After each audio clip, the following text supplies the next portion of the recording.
ஓம் வாராகி சரணம். கஜலட்சுமி யோகத்தால் தொழிலில் வருமானம் அதிகரிக்க பரிகாரம். கட்டாயம் நம் தொழில் செய்யக்கூடிய இடத்தில் ஒரு மகாலட்சுமியின் திருவுருவப்படம் இருக்கும். நீங்கள் சின்னதாக கடை வைத்திருந்தாலும் சரி, பெரிய தொழிற்சாலை வைத்திருந்தாலும் சரி, தள்ளுவண்டி கடை வைத்திருந்தாலும் பணம் போடும் இடத்தில் சின்ன மகாலட்சுமியின் போட்டோவாவது கட்டாயம் வைத்திருப்பீர்கள்.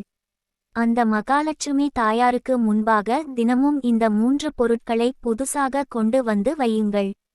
உங்களுடைய தொழில் ஓஹோ என நடக்கும். கஜலட்சுமி யோகம் கிடைக்கும். பெரிய அளவில் லாபத்தை பார்க்க தொடங்கி விடுவீர்கள். சின்ன தொழிலை கூட கொஞ்ச நாளில் பெருசாக விரிவுபடுத்தக்கூடிய யோகம் உங்களுக்கு கிடைக்கும். அந்த ஆன்மீகம் சார்ந்த பரிகாரம் என்ன என்பதை நாமும் தெரிந்து கொள்வோமா?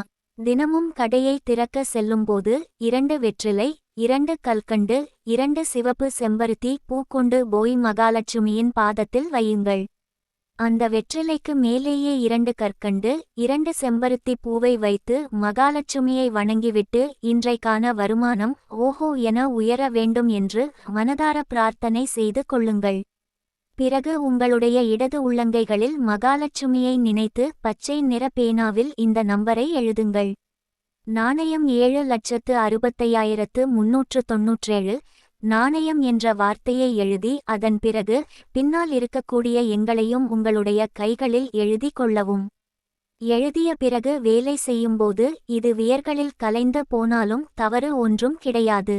தினமும் காலையில் வந்து மகாலட்சுமி பாதத்தில் மேலே சொன்ன 3 பொருட்களையும் வைத்து மகாலட்சுமியை பிரார்த்தனை செய்து இடது உள்ளங்கைகளில் இதை எழுதி உங்களுடைய வியாபாரத்தை தொடங்கி பாருங்கள் அல்லது உங்களுடைய தொழிலை தொடங்கி பாருங்கள்.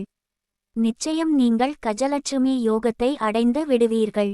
இதோடு சேர்த்து தொழில் செய்யும்போது அடுத்தவர்களிடம் பணம் வாங்கி கல்லா பட்டியில் போடும்போது பணத்தை எண்ணும்போது மகாலட்சுமியின் பீஜ மந்திரமான ஸ்ரீம் என்ற மந்திரத்தை மனதிற்குள் ஜபித்து கொண்டே இருக்க வேண்டும்.